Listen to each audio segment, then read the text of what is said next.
Once upon a time, two friends joined forces to bring you the best in horror entertainment. Brian from the north, Tim from the south, each bringing their own unique perspective to the horror community.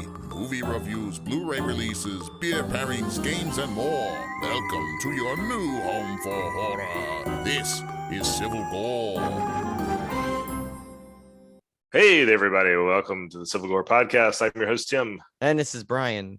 And we have two guests with us tonight because we are doing our HorrorCon recap episode. And of course, as you know, if you followed social media, saw the pictures, we went with our good friends Ken and Cone. So they have a lot to add to this too, as we had a great time, albeit exhausting. I'm still kind of recovering. I'm a little tired, and definitely I had lost my voice basically to much of people's delight somewhere on like Sunday morning, although I still managed to get enough Cone songs in there, but still but yeah, I like when I got back on Sunday night, I was so tired from the weekend and the drive, and then Monday I had off, so I relaxed all day, but still finally getting back, in the swing of things. Because you're basically, as you'll hear, we had a lot going on at this con. But I guess we'll start first. I think we should start with Tim already.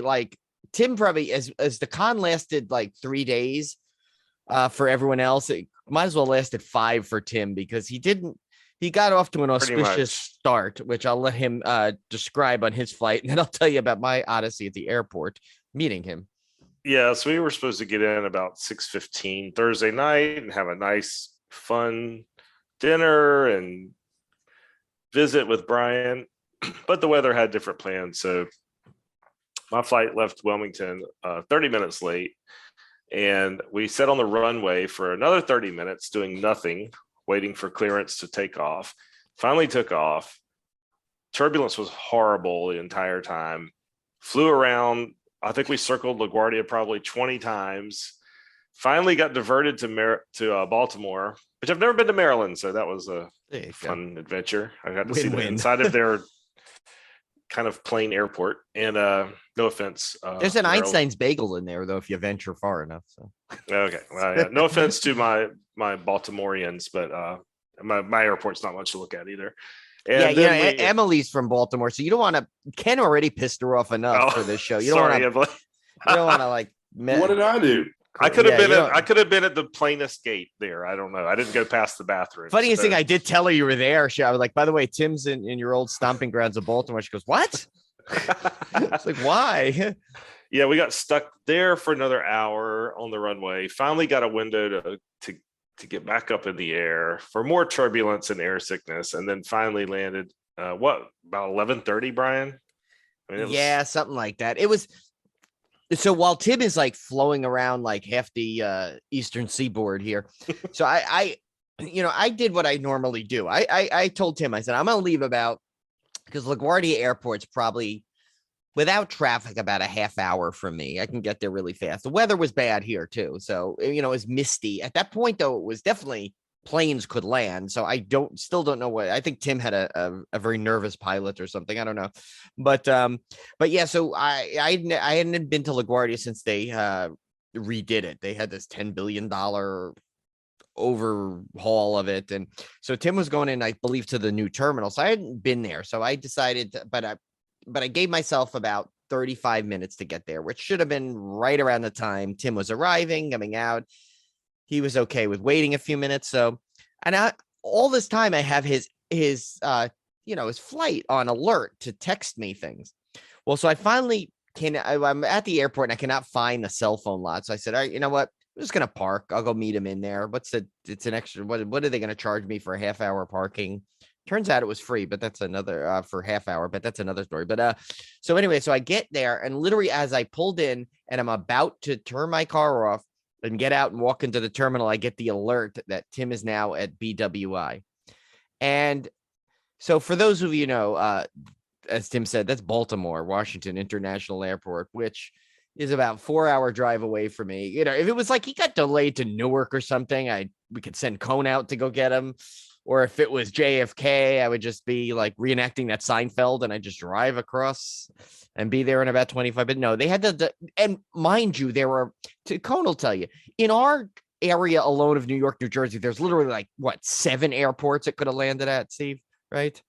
Yeah, regional and major. Yeah. Yeah, I mean, there's Absolutely. Newark, there's Teterboro, JFK, LaGuardia. Hell, there's even Islip out in Long Island. You There's got Westchester. Stewart. Yeah. Anywhere else they could have landed Tim, but apparently they just did not want Tim to come to New York without a little bit of delay. But just a quick little odyssey of my on my end. So I finally decided to go in there. But what's funny is when I did drive into the new parking structure, which, like, again, I said I haven't been there yet. I followed the cars that were going in because I didn't know where I was going. And it wasn't until I got out and started to walk towards the airport where I realized they said, you need to pay for your parking through this ticket. And I'm like, and I'm thinking, I said, well, I didn't get a ticket. Normally, it's not like I'm like, I don't know what I'm doing. I mean, I know you go up to a booth and a ticket comes out, but when I followed these cars up there was no ticket booth to go in. So anyway, so I go in there and I asked the guy, I said, well, where, I said, I never got a ticket. So how am I going to pay for this? He goes, what do you mean you didn't get a ticket? He goes, did you not pull it out of the machine? I said, no, I didn't go buy a machine. He's like, wait a minute, you parked on a second floor, didn't you? And I'm like, yeah. He's like, okay, yeah, that's for Uber and Lyft drivers only. So he's like, if you don't get out there, your car's going to be towed. So I'm like, so I go bolting out there, finally go in there, great, wrap around, get out of there, go back in. I paid for the parking. By that point, I think Tim's delayed already 2 more times leaving from Baltimore. So I get into the airport and I'm like, all right, I'm going to have a wait. So I might as well just sit down. So I sit down at this baggage carousel that's empty in the middle of, every other baggage carousel seems to have a flight. This one had nothing on it. So I'm sitting there. Well, about a half hour into it, I get that alarm that goes off that the bag is coming. So I get up. Meanwhile, there was all these other carousels it could have gone on, but decided to go to mine. And all this hubbub, and literally one freaking bag comes out. And this bag just keeps circling and circling and circling. If you guys followed us on Twitter, you would have seen the odyssey of it. There's a Cody got invested in it. She said she was like enjoying the tail of this bag.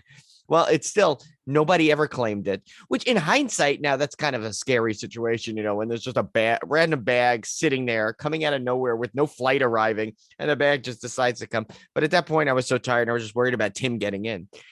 So eventually I have to move now, and I'm standing against this kind of this structure where I'm thinking it's just like a regular support thing on in the airport, and I'm waiting for Tim to come down. And I can't figure out why everyone's taking a picture in my direction. Well, it turns out that first I thought, of course, it was Civil Gore was just that popular nowadays, but it wasn't that. It was that I was leaning on the I Love New York sign that they put up there for tourists. So that was kind of fun. But then finally, after a few hours of waiting in airport, there's like this spot where I'm watching, where all the flights, they come down this like giant escalator, and all of a sudden Tim comes cascading down the escalator like a presidential candidate. It was very exciting. But so we finally got Tim out and back home. So we got to come to the house. He got to meet Obi, of course. Tim, did you enjoy your Obi experience? He definitely bonded with you quick. Yeah, Obi lived up to all expectations, which I knew he would. He is awesome. He's so cuddly, and he was perfectly. I mean, I was hoping he'd be instantly, if we become instant friends, and that was indeed the case. Yes, we were fast friends immediately. Yes, I need to post a picture of Obi giving Tim a kiss on his face. It was very cute. And it was funny too, because Obi was so excited. Like when we got out this in the morning before Julie took him, she ran over and like went to Tim's door in the guest room and scratched it at it to get Tim to come out. So yeah, Obi definitely bonded with Tim very quickly. So that was the first night. We had a couple of beers to kind of calm down a little bit. Tim got to try some delicious Sand City beer, which is one of our local breweries. But then both of those are great. Yep. Yeah. Those are always a phenomenal beer. So then we finally, we got to sleep. We got up. We had the big day. So of course I felt, when I promised Tim we were going to drive him around the Amityville house, which he saw. He got a great picture of. I don't know. Did you post that picture, Tim? I did not. I'll post it on Instagram. Oh yeah. You got to post that.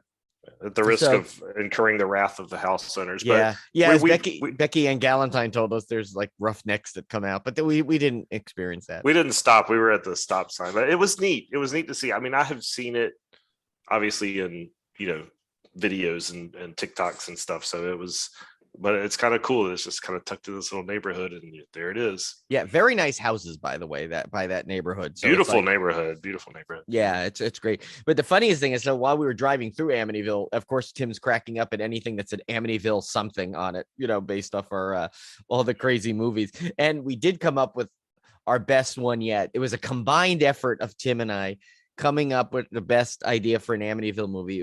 We decided it was called Amityville Fisherman, and this tagline is "For Cod's sake, get trout." So that was what our combo was. And then, of course, I wanted to show, before we hit the road to drive to Atlantic City, long drive, I figured we need some sustenance here. So I took Tim to our favorite new bakery that located, which is it's called Elisa's Nieces in Farmingdale. So what'd you get again? You got like some crumb cake or something? Yeah, and they posted that on Instagram, and I commented on it. But it was a strawberry jam crumb cake, Right. with Yeah. powdered sugar on top. That thing was amazing. Yeah, and I had this lemon bar thing with this lemon drop ice. This place we just discovered is really cool in Farmingdale. So any locals listening to the podcast in New York, I feel Long so Island bad area- that I still felt bad because I didn't put any money in the tip jar, and I was so tired from the trip. I'd gotten barely 6 hours of sleep.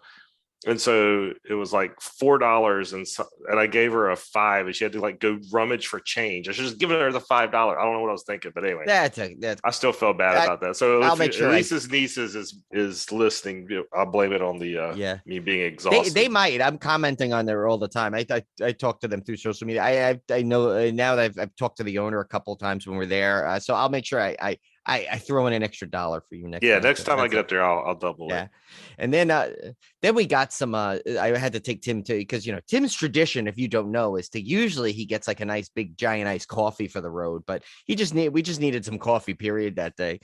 So we went to Flux, which is another I feel like I'm a big ad for like the town of Farmingdale right now, but I do want to shout out my favorite places. So Flux He's proud of Coffee. his town. That's I a damn know. rare It's a thing. damn rare thing these days.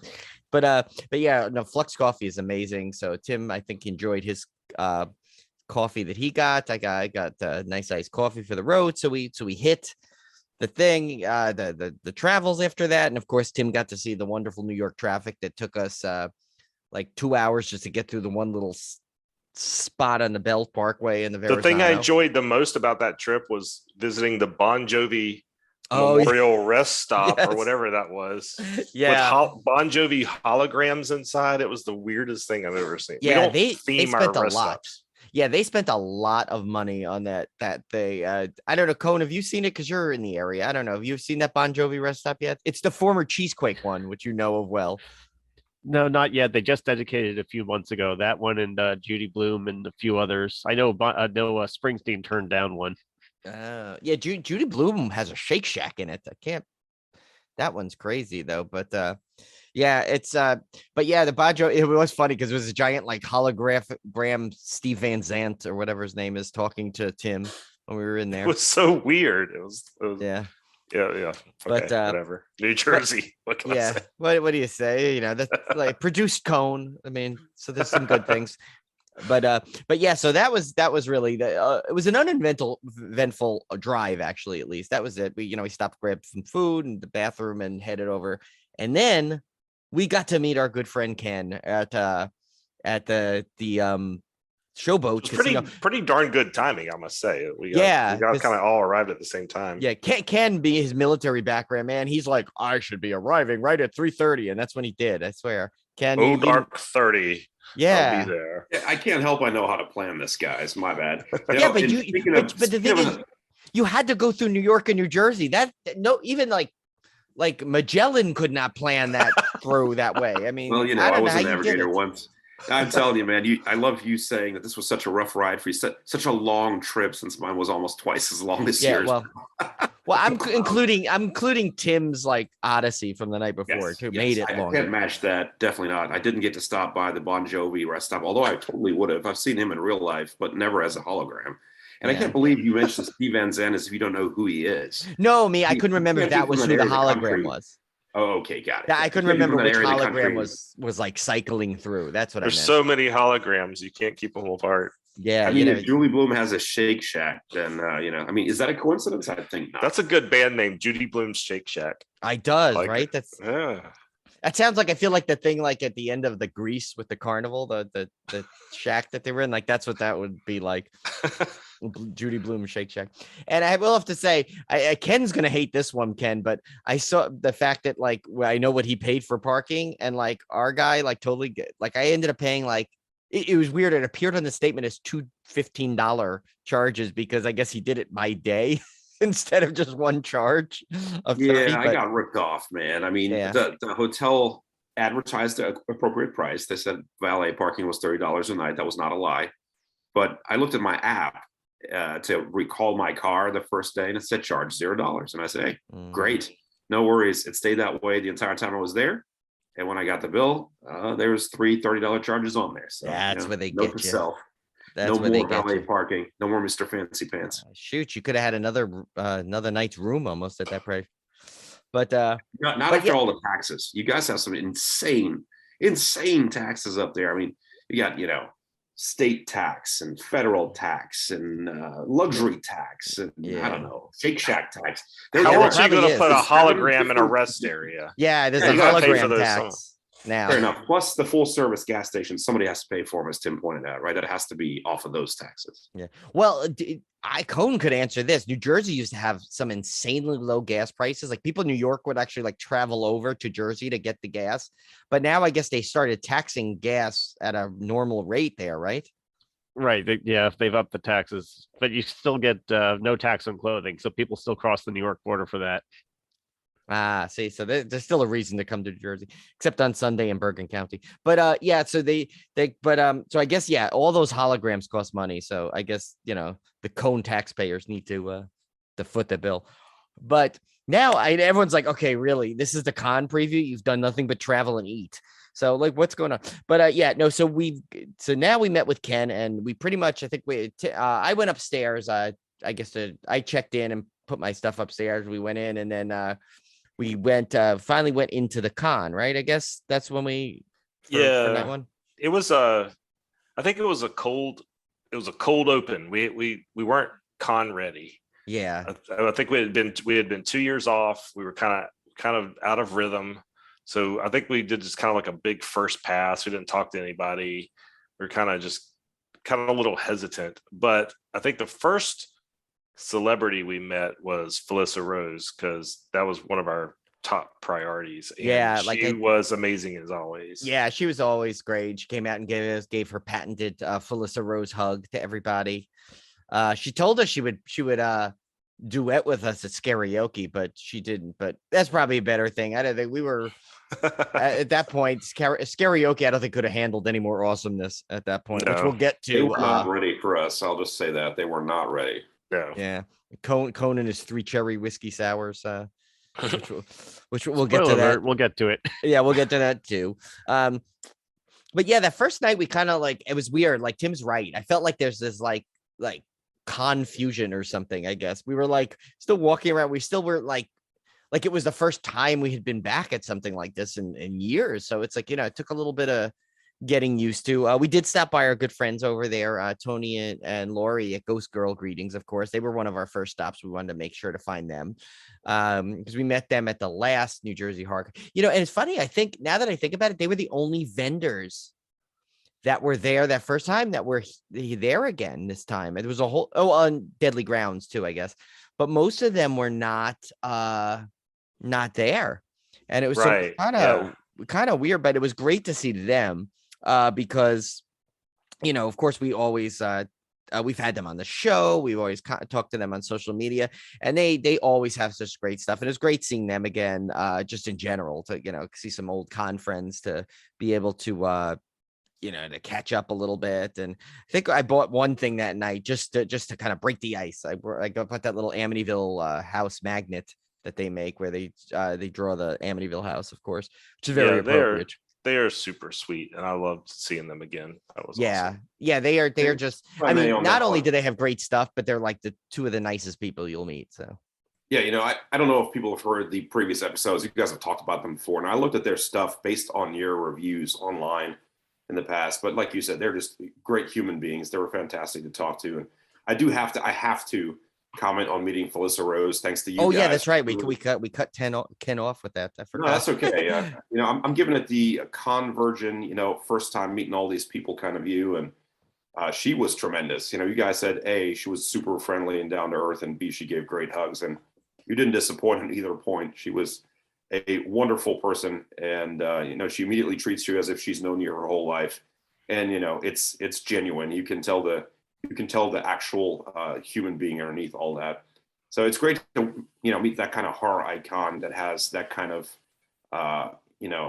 humanity to her. It was great to see. Yeah, because she's someone that, like, if you talk to anybody that's ever met her, it's almost the same response to everyone. I can't believe how nice she was. She was so much fun. She spent so much time talking with us. She gave a big hug, and it's like all of it is Ken can attest now. We did not oversell Felissa Rose at all at that con. Most definitely not. No, and the hug was absolutely initiated by her. Well, we'll talk about Jennifer Banco and my faux pas later, but yeah, Ken started off strong in the hug game and then botched his final one. But we'll get a. Well, I mean, that's perspective. From my perspective, I didn't botch a thing. It was fantastic. Yeah. Ken may not have botched, but yeah, no, she's just one of the best to talk to. We did go see Joe Bob. Oh, and I did find out. I forgot to tell you. I saw like a thing. Remember, we were wondering where Laura Park Lincoln was that night. Her flight was delayed actually too, so she came. That's why she got stuck late. But we'll get to her later. We did stop by, of course, Joe and Darcy as soon as they got there, and I think was that when you gave them the that pin. Give them the challenge coins, yeah. Yeah, absolutely. I'm on USS Texas, which of course Joe Bob is a proud Texan. If you've ever seen anything he's made, there's Texas stuff everywhere. Yeah. He was born there and obviously performed there for a long time. So I felt obligated to drop by and just establish a connection there. And it was great. Joe Bob, I'd never met the guy. Tim had warned me about this, but Joe Bob can talk about anything forever. It's clear that he knows something about everything. Yes. And not just a little something. That was really tremendous. But also, Darcy is definitely an easy person to talk to, which I'd say an intimidated fan, I did not expect. But boy, again, two incredible people right there. Yeah, and Darcy, of course, cracked a joke. Remember, because I had brought the action figures to get signed, and they had them all there, lying there, and I was like, "Oh man!" I said, I brought these here. I said, "It's okay. I can bring the ones that I brought, right?" And she just looks at me straight face, goes, "No, you got to buy another one." Of course she was kidding, but because Darcy is so sweet. It's funny. Was it David Terry, our friend? He was like, "I can't believe you posed next to her. I wouldn't be able to handle." But you know what? She gives you this warmth instantly. Like she'll immediately talk to you. And the funniest thing is Ken goes, "Wow, Joe Bob's tall," and like you don't realize how tall he is. I mean, we knew because Tim and I've met him a number of times now, but it's you're used, and I realize this because you're used to seeing him sitting in the chair like at the last drive. Yeah. So when he stands up and he walks towards you, he is really tall. Towers over everybody. Yeah, Towers Wikipedia has him at 6'4", which I'll buy that. I'm 6 foot tall and he towers over me easily. So he's something. He's tall and he's full of knowledge. Speaking of Darcy, I think people don't realize she's a kind of introverted and shy too. Yeah. So she's not threatening at all in person. I mean, she just has a very calming demeanor and sweetness about her. So yeah, and I still remember the first time we talked to her. Remember because with the first con we brought up the last drive-in, and she was so worried. She was like, I hope I'm going to be okay, because this was the night. The first time we met them was the night the first last drive-in show, not the marathon, but the show, the regular show was debuting. So they kind of had to like disappear after the con, but they I remember she was so worried that she wasn't going to do well. So she's very, like this, I don't know what people think that she's going to be like, but she is acts such like a regular person you would meet. And she's a true fan. And the guys will tell you too, she knows a ton about movies too. She's not just like someone that plays a part on the show. She is like a true fan. and she knows a ton of knowledge about horror movies. That's the thing that got me we haven't talked about this yet, but the Q&A panel with those two that we went to, and I think we all kind of epically failed on coming up with a good question for them. But, she set up there prompting Joe Bob with some of the facts that he would stumble on. Not to say he doesn't know a ton, but when he'd say, what year was that? What year was it? She'd always have it. Every time she would be the yin to his yang up there. That was really impressive. Because, again, the way that the show flowed that I'd seen in the past, I just kind of thought that, she was kind of there as a foil to his character, so to speak. But clearly she's very knowledgeable. Oh, yeah. No, she is. It's just as you can get just as much information and have a good quality discussion with her about film as you would Joe Bob. So then I guess I don't know if this is this order is not 100% exact, of course, but then we did attend the Night of the Comet Q&A, which I was dying to see. I know, Cone, you wish you were there for that. That was pretty good. It was really good, yeah, featuring Kelly Maroney and Catherine Mary Stewart, both who are huge we're huge fans of. And it's like Kelly Maroney, of course, we've had on the show, and you all know her resume. And Catherine Mary Stewart, it was when I go through her IMDb, it's so funny how like 3 of my favorite movies ever she's stars in, which is Last Starfighter, Night of the Comet, and Weekend at Bernie's. So it's like, so that was kind of cool. We did get to talk to her later, which will I don't remember the exact point, but we're gonna go through some celebrities if they don't have an exact timing thing on the day rundown. We'll go through them after. But that was a great panel. Went through some cool stuff, and we actually, it was funny. We knew our friend Abby was going to be there, and she was like, she snuck into the panel, like I guess right before it was about to start, and I'm tapping Tim. I'm like, oh, there's Abby. That's my friend Abby. So we caught up with her a little bit. Then said we would meet up later, I guess, because usually the guests will hang out afterwards. Which we'll get to. That did not pan out the way we thought that night. But we'll get to that in a bit. But I guess then I think when we went back into the com was when we went over to Mark Patton's table. I believe, we gotta mention Ken's contribution. Oh, that's right. Yes, Ken says he didn't have a question for Joe Bob, but he helped out Catherine Mary Stewart, who forgot. So he was like her Darcy at that moment. It was by screaming out an actress's name who I don't think's ever been in a horror movie in her life, and that was Maggie Smith. That was a good one. Yeah, it's kind of funny that like Ken just yells out in his booming voice. Like, I know he wanted to yell at Gronk or something, but he yelled at Maggie Smith. But yeah, I mean, to give the listener some sort of perspective to what was going on there, I think the panel was asked, which actresses inspired them today, and I think Kelly Maroney came up with Helen Mirren. Right. Mm-hmm. And then when it was turned over, I think there was some struggle there as to who she thought that she was going to call up, but she couldn't remember the name. Yeah. And so Kelly said, Helen Mirren. She said, no, older. And she said, Judi Dench, which of course, great idea. And she said, no, close, but older. And immediately it struck me that the only one I could think of was Maggie Smith. Yeah, Cone would have probably yelled out Gloria Stewart from Titanic, but good thing he wasn't there. Old enough, yeah, but definitely not one I would consider. He wasn't at the con. Well, neither was Maggie Smith. I mean, true enough. But yeah, so Ken saved the day there, and then we I think we went back. We saw Mark Patton, right? And was that the first? Oh my night? gosh, that might have been my favorite interaction with the celebrities. The whole time, except for the Whit thing, which we'll get to later. Yeah, but, Whit Hertford will dominate this podcast. I will tell you. It was really weird though, because they had a bad layout the first night, and they had Mark Patton, Mark Patton and Kim Myers kind of stuck in this dead end spot where there was no vendors or anything, so there wasn't a lot of traffic unless you actually sought them out, and it was kind of a weird but quiet area of the convention, and so we went over there. Because I really wanted to talk to Mark Patton about the Scream Queen documentary, which we've talked about on the show countless times. We loved it, and I just want to kind of tell him how much I appreciated it. And we went over there, and I thought, gosh, we sit there and talked for him like 5 or 10 minutes. Oh yeah. We even have a thing with him now, as he said. Yeah. So he was telling us, first we talked a little bit about the documentary. He was talking about some vinyl albums that he was selling, which I'll get to later on Sunday.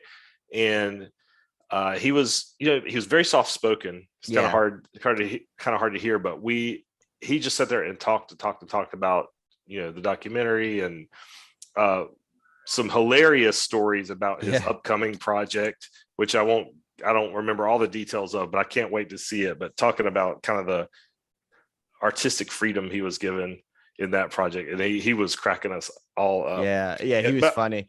I'll have to say the relationship between him and Kim is amazing. That we never saw, like when they were always together. You'd always see them walking together, eating together. I mean, you could tell they were true friends. Yeah, and it was like when we were having the conversation with him, she was kind of getting involved, and like, he would defer to her for, they would go back a little back and forth, and it was so great to like see them so close. It's like they're always going to be connected cinematically, but it looks like there's a legitimate friendship that they have that's as strong as can be. Of course, we asked how he was feeling, because remember, he did have COVID while back, and it got hurt. He fell, and so he seemed to be very appreciative that we asked about how he was doing.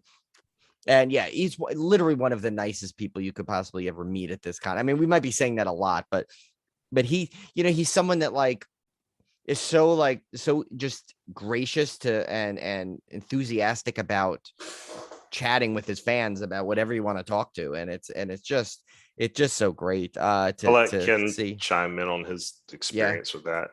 So coming from the convergent angle. Yeah, we need Ken's perspective each time. Yeah, I think the way I judge these folks, and yes, I'm very judgy. Ask Emily Sweet on that one. Yeah. The way I judge these folks was I just kind of expected, because they're actors, for them to have kind of a standard line for a fan to say, hey, here's what I say to every fan, or here's the thing I bring up to every fan. And Mark Patton was the one of all of them that seemed to come up with just the most fantastic stories that he can possibly be telling everybody. I mean, the things he brought up were related to what you were talking about. They were kind of out of the blue, and he has the best stories. So, I mean, that was great stuff. And I think that's what shows you a real genuine human being, as opposed to somebody who's putting on a mask for fans.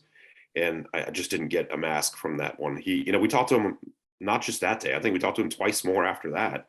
Yeah, I mean, we kept interacting with him. Yeah, he was very genuine every time. He had no problem talking to me for however long that first time we showed up there, and I don't think we spent $1 on anything on the first day. We didn't buy any of the merch. We weren't saying, hey, we want a photo. We just kind of rolled up and said hello. And he took a lot of time to talk to us. And, it never blinked twice when we walked away and said, see you later. Yeah, no, that's what but that's a thing about New Jersey HorrorCon. I have a feel, it was like that the first time too. You could just, the guests there are cool with you just going up, and like I felt like Cone will remember, because I used to go to Chiller with him all the time. I feel like you couldn't just go up to someone at Chiller the way they had it lined up. Like I feel like you had to go up with the intention to buy something, or they were really going to talk to you. Yeah, or even if you're trying to take a candid shot of them, it's like, yeah, how much you want to pay me first? But it depends on the person too. It really does. Yeah, I mean, granted, we I've never had a bad experience of Chiller, because I usually pretty much went up with the intention of doing that, but I don't know. It's just, I think because Chiller, they line it up. It's all in different rooms. So it's like you kind of enter a room and you kind of feel like committed to doing something. Here in New Jersey HorrorCon, the way it's laid out, you could just kind of wander around the room pretty easily. And I have to say, Kim Myers, I swear to God, this woman does not age. She looks exactly the same. She looks amazing. Yeah. I mean, and I'm talking naturally amazing, not like I had a ton of work to look this way. No, she's just looks like she does not age. But we did, going back, we did tell them about our first interaction at the con, where we were afraid to interrupt them because they were always eating, which they thought they got kind of a kick out of. And that's where Mark Patton said that was now our thing. Yeah. So that was kind of cool. Yeah. They kind of got a good chuckle out of that. So that was pretty good. Then I guess, that was the night we discovered like that. I'm gonna try and read the name right here. I have it. Oh yeah, because he's got a weird name and he knows it. Yeah, he said that too. He's like, don't worry about it. It's Cine Tradici is his company. And he's got a lot of these cool prints, but the coolest thing we discovered was the horror maps, which Tim and Ken should be ashamed of themselves. They did not know what the Springfield map was, but we're just faking free. By the way, they're murder maps. You get it right. They're not horror maps, they're murder maps, which makes them so cool. Horror themed murder maps. Yeah. Sure enough. Well, you know what? Actually, the reason. So, well, I'll go into the detail. So he basically makes maps from famous movies. Like he had a map of Haddonfield, and it shows where every victim was murdered, and it shows all the locations at Haddonfield. And some of those, we talked to him, and he had to watch the movies extensively to try to come up with these maps, because obviously there's no published map of this fictional town. You have to kind of piece it together from the movie and still have it make consistent logic. He had that. He had some for the Evil Dead cabins. The one we got hung up on was the Nightmare on Elm Street one, and I think it's just I was totally overthinking it. I was just completely overthinking it because I just wasn't. Even though there's a giant Elm Street down the middle of the freaking map, but I just wasn't looking that close, and I was. For some reason in my mind, I kept thinking Scream for some reason. I don't know what. I was tired. Oh yeah, Cone's showing it to everybody. Oh yeah, there you go. They can't see, but yeah, there's the Crystal Lake one. That's right. There was the cool Crystal Lake one. Yeah, I was totally everything. They were cool though. Well, really, really cool. Think about it. Yeah, I could see why you would think Scream, because obviously the Wes Craven connection, but that Nightmare on Elm Street. So I get it, but it was just funny. I was just giving you guys a hard time because I was like, I think at that point when you guys were trying to figure that out, I was looking at something next door to it, and I didn't quite catch like that. Then when I turned, I caught up to you guys, and it was like you guys were haggling over that Springfield thing, but. But it was cool. Yeah, check this guy out. We'll post all this stuff in the show notes, like the links we'll have links to all the vendors. We got all their cards and stuff. So yeah, I got cards galore over here. Yeah. So is the next thing? Was this our first encounter with the incomparable Whit Hertford? Yeah, it's weird. So before, I don't know. You sometimes kind of focus on one celebrity and before you even go talking about, which is jokingly thinking about what kind of interactions you would have and everything. And for whatever reason, this time around, it was Whit Hertford, who was, of course, the Dream Child in Nightmare on Elm Street 5. He was in, and my connection was Full House because my daughter loves Full House so much. And I think that's why he took precedent at that point, like in the beginning. Yeah. Well, it was such a weird, it was kind of like such a weird niche, non-horror-y connection because Anna loves Full House, and he was only in 3 episodes of Full House. It wasn't like he was a major cast member. He played Walter, aka Duckface. And is that where the Duckface came from? Yeah. Is it from there? Mm-hmm. So Whit Hertford essentially invented Duckface. These pictures that we see forever. Possibly. But yeah, so Anna really wanted me to talk to him because she knew exactly who he was. And so it kind of became a bit of a joke before the con about the whole Whit Hertford thing. And so he was actually one of the ones I was actually really looking forward to meeting just because of the Full House connection. So Friday we went up to him and I told him about Anna watching Full House 14 times, and which he thought was really cool. And he's like, well, we should do something. And, in my mind, I'm thinking, okay, so I need to buy a selfie or whatever, which I didn't want to really do at the time. So, because we were going to be there all weekend, I wasn't trying to carry stuff around all weekend. And he said, we should do like a FaceTime and really blow her mind. And that kind of blew my mind because I'm like, wow, he would actually do a FaceTime? Yeah, that's awesome. Well, it was like 10:30 at night. She was already in bed. So I was like, well, I'll keep that in mind. I said, well, I will take you up on that. And he was like, no problem. He's a super nice guy. So keep that in mind for Sunday because we had one of our most memorable guest interaction due to that. But he's a really cool dude. And he does. It's funny. He does and doesn't look like he did when he was a kid. Yeah. Like you could. Yeah, I meant to tell him because I was just so caught up in the whole Anna thing, trying to get the stuff for Anna. But I really wanted to tell him he must have been like the hardest working kid in show business back in the early 90s because I saw that kid in everything. I need to go look up at his IMDb and see everything he was in. But I just remember him from all kinds of stuff. You'd see him in all kinds of sitcoms and stuff. Yeah. Oh, you know what? We forgot to one of the people we went over to. I haven't mentioned on the list, but we did. That was one of the first people we saw too. Was we ran over to our friend over there, Jimmy J Entertainment, who's hosting that awesome, horror movie con. And he was so excited. He recognized us right away when he saw the shirts. He's like, "Oh, Civil War, what's up?" Gave him a big hug, and he's like, he had some cosplayers with him. He had a really cool Jason, and who else was with him? It was Jason, and I have It the was picture. Leatherface. Yeah. Leatherface, yeah. It was funny because Jason, when we were about to post for the photograph, he said, "Do you want to hold her head?" Oh, And I was yeah. like, "Sure." So I held Mrs. Voorhees' head for the photo. Yeah, so that was cool. And yeah, and then I put in, I gave him a little donation there. They were raising money for autism research, which is, he does all those kind of good things like that. So definitely give them I think his podcast is Horror 365. We'll put all these notes in there, but and Jimmy J Entertainment is one of his Instagrams also, and he's putting on that Friday the 13th mini con coming up. But what a guy, what energy he's got. I don't know how he does it. Like, he was already like on Friday night, he's like, man, I already lost my voice. I don't he's like, I'm struggling.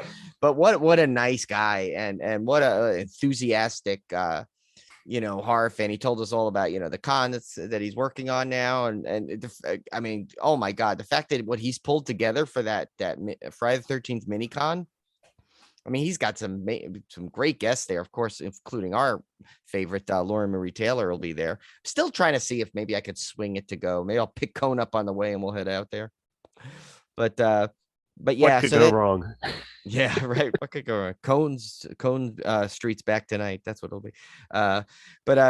Yeah. So we'll then I think we were then getting starving at that. We're pretty starving at that point, I believe, right? So we decided to head over to the Hard Rock, which now they took away our little, like, remember that spot that Tim and I used for like celebrity sightings was gone now. Yeah, they closed all that off. You can't walk directly to the Hard Rock from the showboat anymore, which is kind of a bummer, because I like staying out of the weather, and it was nice when you had that little hallway go straight to the Hard Rock. But apparently something happened while I was on the phone that I did not realize. I'll let Brian tell that. Yeah, Ken and I were cracking up. So Tim's on the phone with Olivia. There was a guy there, I guess. Just what was he trying to give us? Do you remember, Ken, when he was trying to sell us or something? Yeah, he was one of those guys pushing a cart that, he pushes you around the boardwalk in. That's That's right. That's right. Yeah. So he's on there, and I guess he picked up that Tim was on the phone with his wife, and he's just yelling, going, "Jitty bar, nipples," and like trying to get. But Tim didn't even hear it. It was so funny. But Ken and I are cracking up because we're like, Ken's like, "Oh my God, he's totally trying to get you in trouble." What he doesn't realize is that would not in any way, shape, or form get me in trouble. Olivia would think it was hilarious. Yeah, she'd probably be laughing at you, but she'd be like, "Yep, knock yourself out. Just don't spend too much money." Yeah. So then we went over. We decided to just eat at the Hard Rock because they had a table right away, which was cool. Sat down and had some beers and food. Band. They had the best band. That's why we went there. Yeah. So the band. Wow. Oh my gosh. I don't even know how to describe that band. I had a comment that night that we all laughed at. Yeah, but we had the band was good. The singing was the singing not so much. The singing sounded like bad karaoke. Yeah, and I'm not even lying. To take an Emily Sweet Pill and be nice for a moment and give them credit. You're right. The piano, the fiddle for The Devil Goes Down to Georgia, the saxophone, they were fantastic. Had they just not opened their mouths, that would have been better. The singing was god awful. Yeah. It was god awful. Like, you needed a lot of booze to get through that, and we were not drinking heavily at that point. No, Ken and I had an extra beer. We had that second one, but it was and the worst part about it is it was deafening. Like, it was like you couldn't even talk. Yeah. Like, whatever they had the volume set up to, it should have been like 5 times lower. It was so loud. We could barely hear each other at the table. And it was just, and it was just, I feel bad, like, criticizing, like, because they probably work hard in that band, but there's a reason why they're playing at the Hard Rock restaurant and not even on the stage, but they're the thing. Yeah. So, but after that, we got in touch with Abby, because usually the guests of the place will hang out. And Felissa had told us, we're going to be in the bar in the Hard Rock. And so we looked around, we couldn't find anybody. Abby said she couldn't find anybody either, really.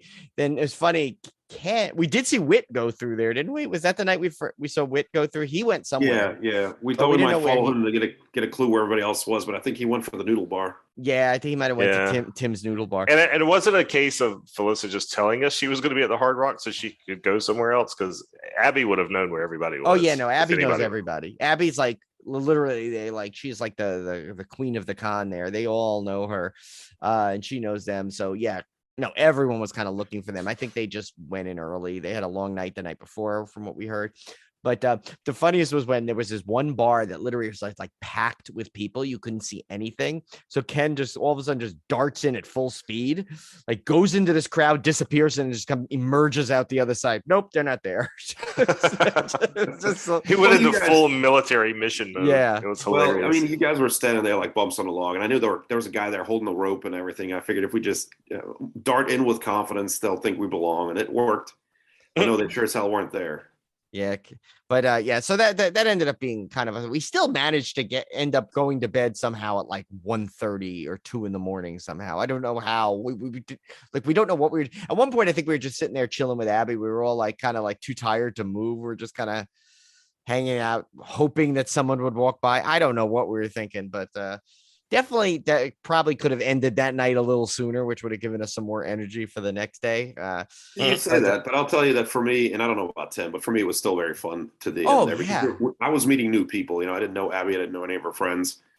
Mark was a character, a friend of hers there that we met. So some great people there. So I thought it was still worthwhile. But yeah, based on our travel schedule and everything, it was pretty exhing. Yeah, no, it was still fun. Well, and I'll tell you, so the next morning, like we're all like groggily heading over to the Hard Rock to get breakfast. We sit down, and this waiter, like Blake, shout out to Blake. Blake was like, I don't think there's anyone I've ever seen so animated as a waiter, like at that time in the morning. Imagine Jamie Kennedy as your waiter in the morning, when you're feeling slightly hungover in need of coffee. Yeah. Like full dialed to 11, Jamie Kennedy. Yeah. And he was like within 2 minutes, he was like our best friend. He's like, it's like, I kind of made a joke because he was bringing us the coffee. He's like, you got it, man, whatever you want. And then like, when I said, he's like, you guys want some more? I'm like, yeah, you could just bring the pot. He goes, I got you guys. And sure enough, he came back with the whole carafe of coffee, and he's like, we're telling him what we're there for. And he's like, we told him about like the karaoke, and he was like, oh man, I can come I'm going to meet you guys there. He didn't, spoiler alert, but well, he missed out. Yeah, he missed out some fun stuff, but yeah, he's but he was pretty good. Like I felt like he had like the coffee, like he must have drank like 3 things of coffee before we got there, because but he made it a good start to the day. I gotta say, it's a good waiter. Got some good stuff. Yeah, he woke us up for sure. I don't know what Cujo is. That must have been a you. Cujo was the dog. Yeah, the big dog, the Saint Bernard that was walking around. Oh, they actually okay. Yeah, he was supposed to be Cujo. Yeah. Oh, okay. I didn't realize he was cosplaying it. Yeah, so they had an actual Saint Bernard that was cosplaying as Cujo by just being a Saint Bernard, which is the easiest cosplay ever. The funny part was he was with a guy cosplaying Barf. Yes. From Space. Yeah, that guy was good. Yeah, that was cool. And Abby knew him, of course. Of course, Abby's like friends with that. He knows it. She knows. I tell you, she knows everybody. And the con and the hotel were both dog friendly, so there were lots of dogs everywhere. I know. I'm so bummed I didn't bring Obi. He would have had a ball.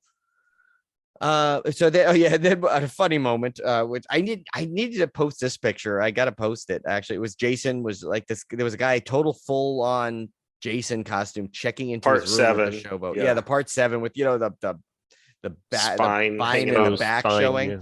Just checking into, and I would have and he was the only one checking in at the moment, so it was the most surreal looking scene. Of course, we started giving him dialogue, saying like he goes up there as if he could speak, but he'd go up there and says, give me a room with a lake view, of course, haha. But that was kind of definitely a funny thing. So then this I missed, because I guess I went back up. Oh, that's when Cone arrived, right? And I think I went to go bring up something. Yeah, you went to correct to meet with Cone. And so me and Ken decided to just make another lap of the con, and apparently Whit Hereford jumped out at me and Ken. Well, I mean, again, you got to give this guy credit, right? As the guy where we're kind of making jokes about, hey, we're going to go meet this guy. He's sort of a minor celebrity in our minds before this. And then we go meet the guy, and he just totally stole the show. And he did it again that day. We do this extra lap, and I think that day they'd moved his table, so we didn't expect him where he was. Yes, exactly. He kind of leapt out of a crowd of people right at us, and right in front of us, flashed us the finger guns and said, hey guys, Are you guys ready to do this now? Because he remembered Tim. Yeah. And again, I think Tim had at this point not set it up with Anna yet, so we weren't. Or she wasn't ready. answering, right? Or something. She wasn't answering her Yeah, phone. it was, it was just slightly embarrassing in the sense that I think Tim was trying but hadn't gotten through yet to set it up. And so we had to sort of politely, beg off and move along. But again, so energetic, so personable. He had no need to do that. He had people at his table when he did this. Yeah. And he just leapt right out at us, recognizing us as people from the other day, and was right there to talk to. It was fantastic. Yeah, and what's funny is so like after that, like when Conan and I got down and I heard the story, I of course I'm like Tim, you got to call Anna. That's awesome. That's good. And so Tim's and we're literally all of us keep every 10 minutes like pushing Tim to make this call because we want to see this thing. And Tim's like he's like you just gotta keep forcing me into a relationship now here with this guy. Like I'm gonna be his best friend all of a sudden. And I think lots of Schadenfreude there in the sense that we're all looking forward to Tim doing this and then being charged like $500 for a Zoom call. Yeah, we were joking that it would be like the cameo price or something. Right, which of course didn't happen. Just to, spoiler alert, that's not how that went. No, Whit did that part at no charge. Now he's not going to do that for you at all the cons. I don't think you're getting all the special treatment we got. That was a Tim Whit exclusive. That was Anna. That was really a Whit Anna exclusive. Yeah, and we'll get to the details of that on Sunday because it was very actually. All kidding aside, it was a great moment to watch. It was a special moment. Yes, yeah, very special. I think we went. That was when I went. I was going back and forth, up and down, because that's when I went and got my Darcy and Joe Bob figures to get signed, and I wanted to get that signed and then brought upstairs and back to safety. So I want to carry that around. So we got the photos with them, and then somehow at that point Ken got enlisted as Butch Patrick's official photographer. Yeah, that's right. Yeah, I almost forgot. That was when we were right at Joe Bob and Darcy's table. Right? Yeah, you had just taken the picture of us with Joe Bob and Darcy, and then Butch Patrick came up and handed Ken his phone. Yeah, hey, you can do that. I think they thought Ken worked for the con at that point. Yeah. But great. Steve can confirm that the two of us joked around a lot that we were just the staff for the talent that is Tim and Brian.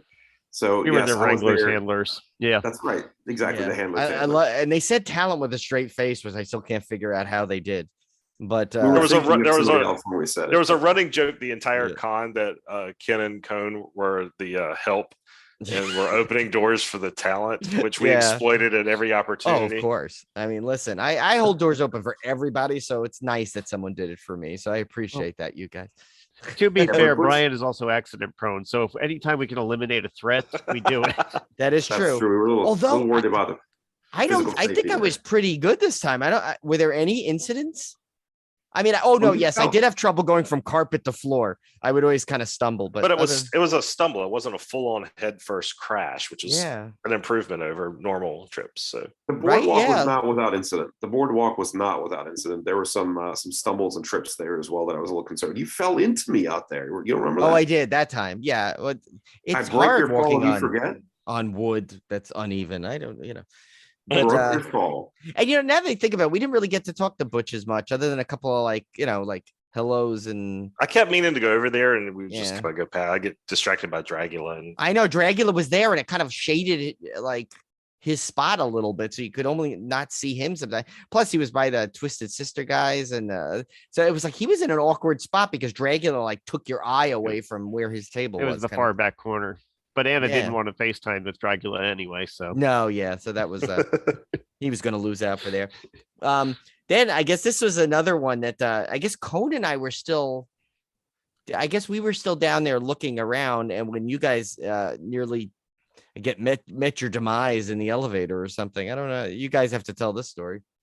Oh yeah, this not to crap on the hotel, and we only saw this one single time, but the elevator closest to our room.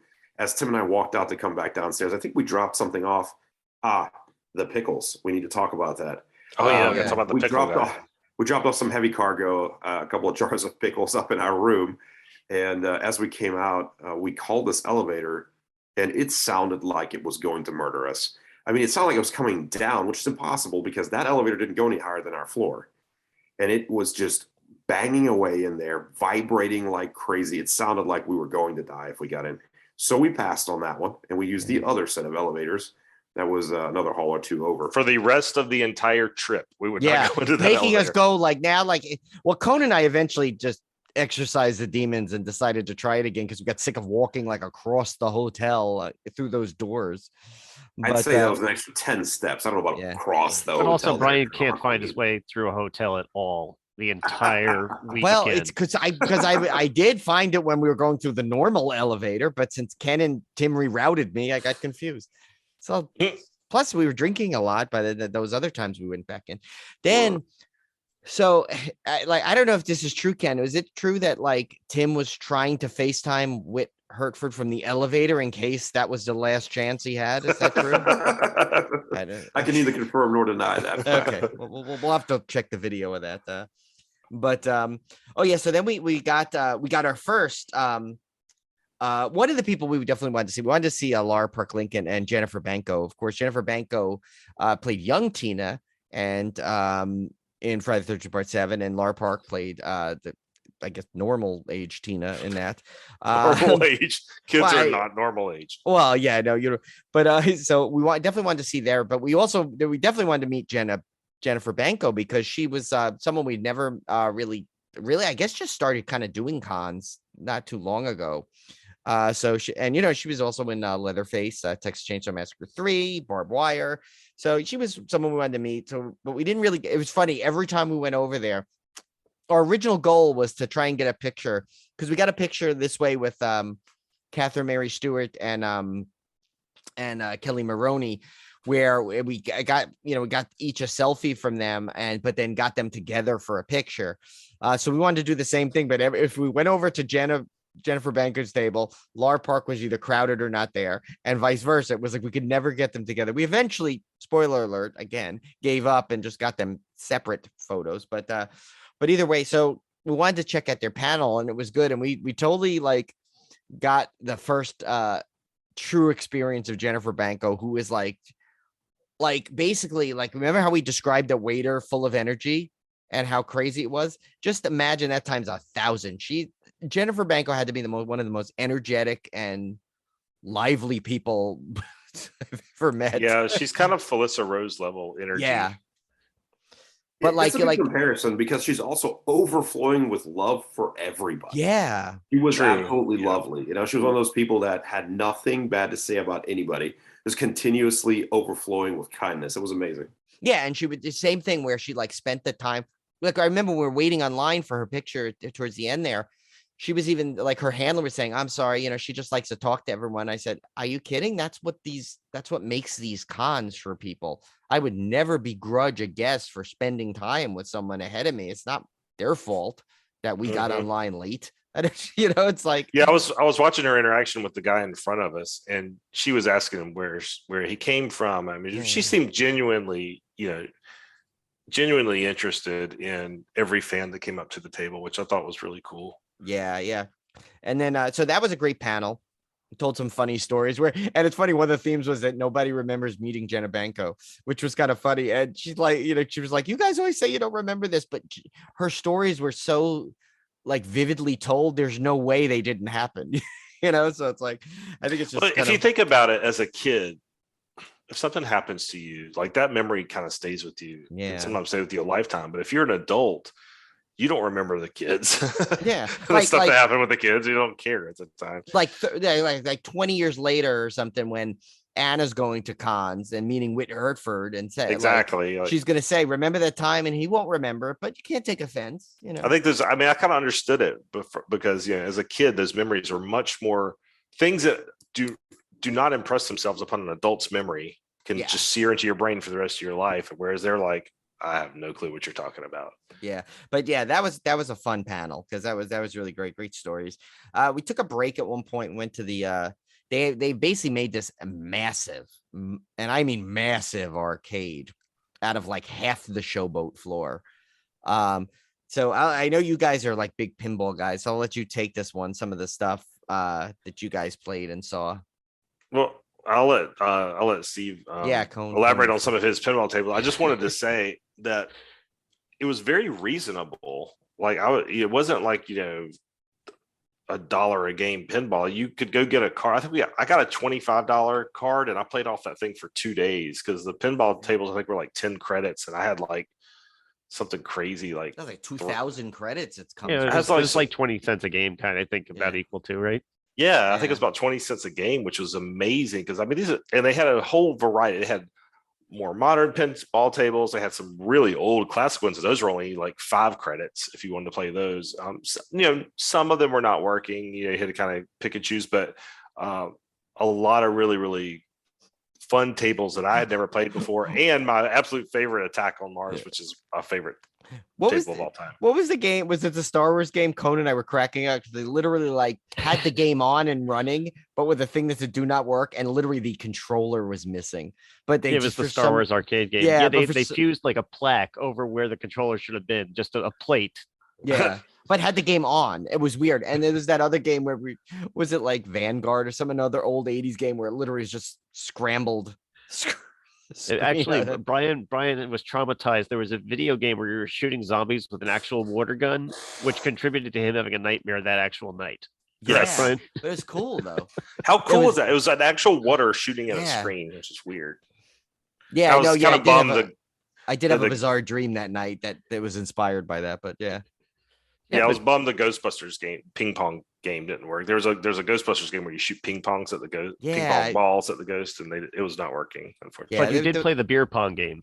Yeah, that was cool. There was a beer pong game, like arcade game where you got, it was almost like picture like those basketball games that you play with, but instead it was like there was a setup of the red cups, and like you would get tons of ping pong balls, and you had to try and hit all the targets before your time ran out. That was kind of cool. If I would have spotted that first, that's where all my credits would have gone. I would have been there the whole time. But For all we Conan- know, me and Steve's faces are still on those pinball machines at the thing because we got some high scores over there. Is Yeah, that new? Thank you very much. Not until the last day, but I got one. Is Yeah, that it a was- new thing where they take your picture during pinball? I don't. The New Jersey Jack ones and the new Stern ones do that. And what happens, it's also allows you in the old days, usually you can only put in 3 letters, but we were putting in full names. You guys were putting in like Civil Gore. Yeah, I put in Civil Gore on everyone. Like, I'm Yeah. making our mark there, but that's the first time I'd ever played a New Jersey Jack table. I'd never Yeah. seen those before, which is really cool. They're so interesting. I mean, they have video screens going everywhere and all kinds of crazy stuff. But there were some cool tables there too. Yeah, they were based out of Lakewood, New Jersey, and they just moved to Chicago last year. But Jersey Jack does Wizard of Oz pinball. They did Dialed In. They did I played Dialed In. That Guns was N' kind of fun. Roses. Yeah, they did. What were the other ones they did? Willy Wonka was the other big one. I think we all got our names in that one. There Yeah, was that Ken- Hobbit One one, of the the rings, Hobbit. yeah, One of the Rings of the Hobbit. One of Yeah. those. You Ken played Indiana Jones for like 40 minutes straight. Yeah, man, that one was money. Yeah. And then it's like I don't know. It's like I don't know this order, but we did swing by, of course, Deadly Grounds Coffee. I got some samples there, and I bought one home. I bought the Father Evil version of the Hell's Fury coffee, which is absolutely phenomenal. The guy described it. Remember, he goes, were you there with me when he described it? When he goes, it's like our darkest, strongest roast, but yet it doesn't come out bitter and it's smooth. And he was dead on. That's exactly what it's like. It's like a strong cup of coffee, but with no bitterness. It's smooth as can be. So that's definitely we definitely put their link in there, because if you guys want some great coffee, and they sell some cool mugs too. They're always like a mainstay. Speaking of Father Evil, he was right at the front of the con, and he was like kind of doing his thing. But he at one point he stopped Ken and like I don't know, blessed or cursed him. I don't know what he did to him. Somewhere in between. Maybe that's when your $90 hit your account. At, Those might That's be- what it yeah. was. He he cost me. basically was like trying to like, yeah, he cursed you into getting the higher part. And then this was a quote. I don't remember now the timing of this or the reason or the impetus of this question Cone or the statement Cone made me. But he told me let's let Steve say it if If we he can remembers jog it. if he could jog his memory of something you wanted Brian to Google. do you remember that? Oh yes. But Brian, do yourself a favor, and I'll let you continue. But I'm trying to remember what context we saw a duck to begin with that we needed to Google about duck penises. Yeah. Well, There's a Garfunkel and Oates song that goes into detail about this too. Oh yeah, I know which one you're talking about. yeah. What did make us You say that. I don't remember Nobody what had a pet happened. duck at the con, but yeah, no, I don't remember. I hate to say this, but I think it had something to do with the coffee. Was it something about a smoothness of a flavor or something? Was that I don't it? know I if hope the Cone's ever flavored coffee tasted a doesn't duck taste penis. like duck penis. No. Yeah, Not I don't know my if Cone comment. Listen, if I they're don't willing to know. pay, I mean, I may consider it. Was it like a duck hunt pinball game? I don't know how that I don't came know. in there. But then again, with Cone, it could literally we could have been in Non like sequiturs. yeah, we Yes. could have been like eating ice cream, and that would have came up. I mean, I felt like that was the quote of the con, which was Brian, do Yeah. yourself a favor and Google duck penis. Yeah. That was the line of the con. But he for never me. did it. He never He did He it. never did it. How do you know? Maybe I just didn't tell you. No, You wouldn't have been impressed with the knowledge of it. true, probably. Yeah, now it's going to drive me crazy to see why the context of that, but well, I'll eventually remember it. But anyway, so then of course the one thing we wanted to do, we went to White House Subs for dinner, Yes. grabbed a nice little dinner, which was pretty good because actually we Let pre-gamed. me say, I was freaking hammered when we ordered at White House Subs. Oh yeah, I don't know if Ken you kept- guys noticed. Oh yes, we noticed. Well, because you had a beer before we got there, and then we made Tim try all these I scotches. had 2 beers because I had one that was frozen and I was sipping that- off of, and then that's I had right, a the regular beer, frozen and then I beer. had 2 scotches. And I just remember being at White House Subs trying to put the menu back in the menu thing, and I tried about 10 times while the people behind me are looking, and I was like, I'm like talking about Lionel Richie poster behind him pointing at me. Yeah, I was not in a good position at that point. It was I so mean, you funny. definitely You needed were in the exact right position. Yeah. Well, it was so funny though when Tim took a bite of the sub, he goes, "This is exactly what I need right at this moment." Like because he ate like because the subs now. Let me tell you, like Cone and I split one, and you and Ken and Tim split one because when you get a full sub, it's like $20. But it's like 2 of like picture a Jersey Mike sandwich. And you get the grand or grande one, whatever they call it, that big one. It's like 2 of those you get. The bread's a little thinner, but it's like a full sandwich. I some. panicked because I thought I had accidentally ordered 2 because I couldn't my remember what I had ordered or how I had ordered. Or if we I should have had more fun with drunk Tim in that moment. You should It was only a have. 2-hour window. We maybe missed it. I You should have held had that together well, second Tim. scotch. Well, I should have had the second scotch. That was a little bit too much, but it It worked had out more okay. whiskey sours, but we'll get to that. Yeah, we'll get to that. Yeah. It was karaoke time at Yeah. that point. So we went we went back we came back after the dinner and went to the karaoke lounge, and we actually lucked out. So we found like this little section of a really good like row of seats that we couldn't see what was going on necessarily on the dance floor portion of it, but we had a perfect view of the stage, which was great. And the bar was literally right behind us, so we could easily take turns going to get our like Cone said, we were just rotating whiskey sours all night. Actually, and you guys did you know I had like your first round of whiskey sours? I had a straight whiskey actually. I just had a Macallan. And then oh no, that was my one moment. Remember I spilled it on myself. The cup was slippery and it like slipped and I tried to hang on to it and it splashed on my shirt and I had to go into the bathroom to wipe it down. But by the time we got out, it dried out and it was dark enough in there anyway. But yeah. I like how Brian says it was his one moment. It's the one moment he remembers at that moment, currently at the it's time. klutzy Until the moment. next one, Yeah. pops into his head. But Exactly. But yeah, so where were we? Oh yeah, so karaoke. For those who don't know, like we went to it the last time, and Tim and I. So the last time, just a quick summary of our last karaoke. It was John Kassir hosted it. We didn't even catch him much at all, so he must have just hosted it, opened it, and then left. And the highlight for us was seeing Lloyd Kaufman eating pizza, Tim getting a stink eye from Harvey Stevens. And then we stumbled into that secret bar in the back, and that was the end of karaoke for us. So apparently we missed the best moment when Richard Grieco held court, as David Howard Thornton said, where he basically just sat down and like started doing a speech to everybody. But so this time, though, it was hosted by our now good friend, Jennifer Banco. I did it again. Jennifer Banco. Okay. And you don't want to do that, Brian. She's going to come after you. You know that. My brother's fiance's last name is that, so it's easy to miss it. It's Blanco. So anyway, so Jennifer Banco was she was the host, and boy, did she take that job to the fullest. I mean, she was dancing like the full. This thing it started at 9 and ended at like 1. At one sharp. They shut Yeah. it down at 1 sharp, but we'll Yeah. get to that. Yeah. I mean, 4 hours of just pure energy she had. I mean, I think she sang 2 songs. There were some interesting songs. Of course, the thing that stuck into my head was I think was it Reagan from The Exorcist cosplayer saying the Backstreet Yes. Boys. Yeah, which of course I changed to Cone Street's Back All Right and would pretty much sing all Sunday.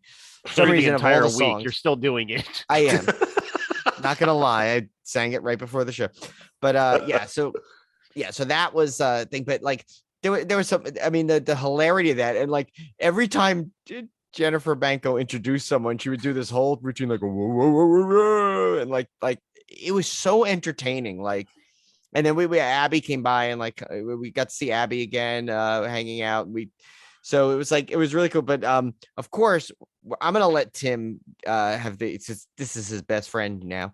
I'm gonna let Tim describe the showstopper song of the night, though. Of course. Well, let me first say that we had me and Ken had actually all of us, I guess we were right there. Me and Steve particularly, I think, had a perfect view of Kelly Maroney and Catherine Mary Stewart. We did. Oh yeah, we all did. Yeah, every song. They were, came by and just were into it right in front of us. Yeah, right in front of us. But it was surreal though, because both of them, first of all, let me say both of them look amazing. They hardly aged at all, I feel like. And it's like, and they were so into it, just dancing up as well. Like they were kind of off to the side, but we were off to the side. So it was like, we got a great view, and they were just doing this. Kelly Maroney was just adorable doing that little shuffle she was doing to the one song. And that was kind of surreal. They were having a good time. Yeah, that was fun. I leaned into Tim on this one, and I leaned over and said something about, my memory is just maybe a little bit fogged on this one. But I remember thinking how normal they seemed. They seemed like such normal people there. Again, I think they were both there with their husbands. Yeah, they were. They just looked like normal people having a great time, with their spouse there. It was just adorable is not the right word. I'm not sure what word I'm looking for, but it was just relatable. It was, we were just comfortable there. And actually, Brian, you didn't even get into the whole thing. When he met Catherine Mary Stewart, he told her that there was a Broadway recording of the Last Starfighter musical. Right. Yeah, I was gonna save that. Like if we got to the end part and we went through, but I brought that up to her and she had no idea it existed, and so I showed her. I said, no, I went to see it and I have the soundtrack. She's like, there's a soundtrack? I said, yeah. I said, and of course she said, does Maggie have a song in it? And I told her there is, like, she has like a very operatic duet with Alex in this. So she was so impressed. I showed her, and I said, look, see, you can see it on my phone. I brought it up on iTunes and it says purchased. I said, so you can see I bought it. So when we saw her later that day, she said, or was it the next day? She goes, it was guess Saturday. What? I bought the soundtrack. So she remembered. So yeah, so she was a sweetheart. I actually I enjoyed talking to her. That was one of the highlights, because I've always had just a big like fan kind of crush on her, from as a young youth, and she just was super cool and as nice as you could possibly imagine. So it was great. So the big event of Karaoke was Wit came up on stage and sang Sister Christian, which is he didn't just sing it. No, that's a great karaoke song. Everybody knows he worked that the song. stage. Yeah. And he completely worked the stage. He was jumping off of things. I mean, he was putting the care in karaoke. Yes. And of course it was so great because it's hard to describe, but the whole FaceTime thing was kind of like our end goal. So the whole weekend was this big, like it was all centered around Wit and the FaceTime. So it was like the light at the end of the tunnel. So there was like this natural like obsession with Wit. And then when he came on and did this karaoke, it was like it just brought the whole house down. And when he finished, he came over and we were like fist bumping him and stuff. It was really cool. Yeah, he literally walked right up to you guys, and you were all fist bumping him. Yeah, I that was forgot awesome. about that. Holy crap! Yeah, man, Yeah. that was I was out of Yeah. my mind when he I was mean, singing that song. He at one point like ran up to the stage. Now, granted, he was on the ground level at one point. When he ran up, jumped off the stage, and then jumped off. I actually Abby's video that she sent me has that part on it. So, and he like leaped off the stage, like took off his jacket, and he's like, I mean, he brought the house down. Like after that, I felt bad for anyone else that went because Yeah, that was like drop the mic done moment when he did it. Yeah. yeah, I was like, I sure as hell aren't gonna ever go up there now after that because Hmm. no way you're competing with the great chops of Whit Hertford there. But yeah, and it was cool because At least he didn't afterwards, cuss though. I mean, God forbid there was any kind of profanity there. God damn That's it. right. yeah, that was an odd thing. So Jennifer Banco likes to be very colorful with her language, and that's You'll fine with make a me sailor because blush, and I can vouch for that Yeah. as a sailor. yeah, but it's funny, and she As a did it blushing funny. sailor. So, but at the end, the last song of the night was a guy that did "We're Not Going to Take It," and he kept adding curses, and the DJ kept saying, "No, you can't curse, you can't curse." I'm like, where have you been for the last 4 hours? Literally, It's yeah. 1 in the morning at a bar, right before 1 in the morning at a bar. There's no children present.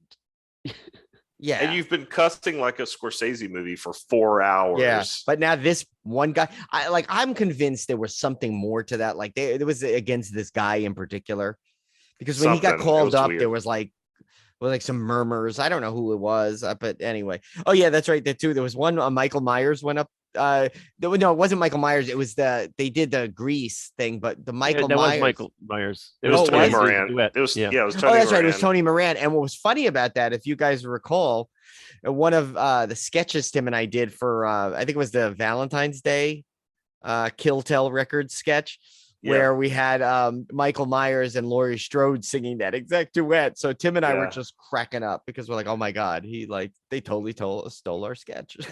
It was kind of funny. But yeah, so that ended that night around 1 a.m. We actually, it's somehow, I don't know how that night ended earlier than the previous night. They But- shut down the karaoke. They're like, Yeah. 1 a.m. You're done. You've cursed too much. Everything's Yeah. over. Yeah, so we all headed up after that. And it's funny, Cone will tell you, like, I was so like bleary-eyed. I wasn't drunk. I was just so tired by that point that I was just cracking up at everything in the room. And I must have said Cone Street's Back Tonight about 1,000 times in the last 10 minutes before I fell asleep. You did, and then you were quoting whichever movie was running on E at 1 in the morning. You were quoting along. Oh shoot, what was it? Do you remember? Was it Don't Mr. remember. D? Oh no, it was Big Daddy. It was Big Daddy. That's right. That was the only channel that had quotable. anything I wanted to watch. Was that channel? It stayed on that channel the whole weekend. Yeah, it was. That was right. That was. What was I? Why was I? What was I saying in it? I don't remember anymore. Hooters, That's hilarious. Hooters. That's all I remember from Big Daddy. I think it's what we were saying most of the time. And it's funny that that's another. Because Christy Swanson's in that movie, isn't she? And she was at the con, wasn't she? I don't So- think she's in that movie. That's not Christy Swanson you're thinking of. It's not. She's not in Big I Daddy. don't think so. I thought It was she- Joey Lauren Adams and Leslie Oh, Mann. Leslie Mann. That's right. That's right. Yeah, not the same thing. That's right. I forgot about that. What movie am I thinking of though that she did like that with Buffy? Or- No, she was I thought she was in Deadly something Friend, with Adam Ferris Sandler. Bueller. No. No, she Oh, is you're in thinking that. Brigitte Wilson. Christy Yeah. Swanson is in Okay, that. She was the okay. one that he was dating her first, I think. And she was the one that went off with the old guy. Anyway. No, Oh, that's okay. Fair enough. Anyway, I checked IMDb. I wasn't sure. But anyway, I just think it's funny that a movie with someone that was actually at the con was there. So next morning, right? Sunday morning, we wake up, we head downstairs, we decide to go to breakfast at this place. And Tim had a moment that was years in the making, I think, based off this podcast. Yeah, if And you guys, I almost ruined Tim's order because of it. I'll let Tim say it though. well, you guys know that there's a particular movie scene in Pee-wee's Big Adventure that Brian and I are famously fans of for no reason whatsoever, because Yeah. it's not really that funny. Like Yeah. the line is not supposed to be funny. No. Yeah, and it's when Pee-wee asked Francis and his dad what kind of gum they would want. Spearmint or fruit? And Francis's dad says, fruit, please. And for some reason that cracks us up. And if you guys newcomers may not know that, but longtime listeners of the show know that. So I'm always looking for an excuse to use that phrase in public. And it was so natural. This lady asked me, so I ordered this omelet, and you could have potatoes or fruit. And she goes, would you like potatoes or fruit? And without, it wasn't even conscious. It just came straight out of my brain. I went, fruit, please. And Brian starts dying laughing and pointing. And I just looked over and I gave him like a little finger gun, like, did it. And he was laughing so hard. And the lady was looking at us like we were both had lost our minds. She was so confused. She was so confused why that was funny. But I was so proud of that moment because I've only been able to use it in real life one time.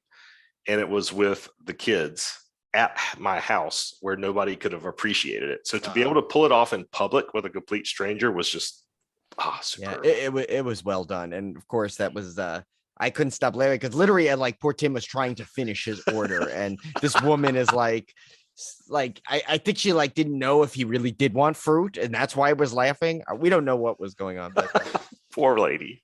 But yeah, so then after that, after a nice breakfast, we decided to go into the con, and we had one sole purpose this morning that had to take place, and that is the famous FaceTime. My FaceTime with Wit hesitation was I was afraid I was going to spend I didn't know what he was going to charge for a FaceTime with my daughter. And I was like, oh my God, who knows? I mean, why you say like, all right, that was your FaceTime. That'll be $100, please. So, and he did make a joke about that, by the way. Yeah. But he did. What did he say? Like 3,000, I think. He's like, that'll be $300 or something. Yeah, but so I went up to him and I was like, hey, Whit, do you remember on Friday I talked to you about my daughter who's a big Full House fan? And you mentioned you FaceTime her. Would you still be willing to do that? And he was like, oh, sure, absolutely. So I called Anna up. Of course, she wasn't ready, so I had to call her back. But he got on the FaceTime and he was so good with her. He was, he tried to make her. Anna's shy, even at the best of times. She doesn't like to show that she's excited or anything like that. So she tends to be very, very introverted and quiet when she's talking to strangers and stuff. So I knew this was going to be a bit of a challenge for him. And but he was so good with her. He talked about that he looked different now because of course he was an adult now, and he did the duck face and he put on those glasses to look more like Walter, which I thought was really great. He was asking her some questions. I couldn't quite hear her side of the conversation. But it was a really nice little exchange. And afterwards, of course, I thanked him for doing that and everything. And I ended up getting, because I knew Anna would want to have the picture and the autograph to go with it, because I knew how much it meant to her. So I ended up, dropping the money to get the selfie and the autograph, and also kind of as a thanks for doing it, because I felt I wanted to give him something, obviously. It was so above and beyond, I felt like I needed to. And but yeah, he even after we were just sitting there kind of chit-chatting, he was like, hey man, that was really cool. Like he struck up another conversation again about how much, and then he started talking about his niece and asking questions about Anna and stuff. So it was really kind of a nice little exchange there. And I'll have to say, when I got back, I couldn't read how much Anna liked it, because I couldn't really see her on the FaceTime. And I was texting Olivia. I was like, did she like it? Did she like it? And she was like, yeah, I think she did. When I got back home and I asked her directly about it, she was so excited. She thought that was just the best thing ever. She couldn't stop talking about it when I got home. So it really was a very special moment for her. And I kind of wanted to, almost was going to mention him on Twitter or something, just as another thanks, because that just made her whole weekend. And even though he probably couldn't tell it from the FaceTime.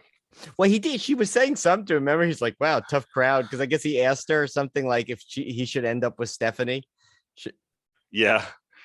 Yes. Yeah. And I guess she said no. She coldly said no. Yeah, it's hilarious how cool she was about it. She said no. Yeah. Broke his heart a little bit. Yeah. And actually, in the beginning, I guess it was right after that, I think you were negotiating which picture to take.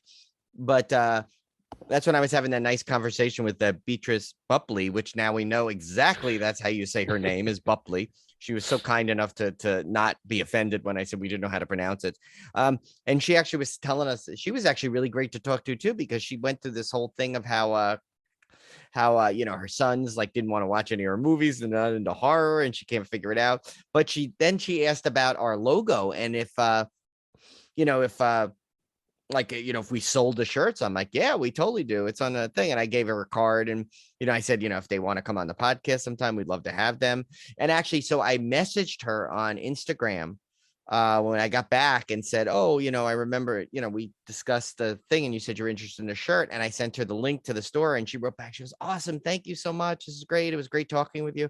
So she was another like one that I never expected to have such an engagement with, but she was super, super nice and just Yeah. like totally like loved her thing. And she's got a book coming out that we told her we'll make sure we mention when it comes out. So she's got like My I guess favorite thing about Beatrice was how she judged Tim when we were there.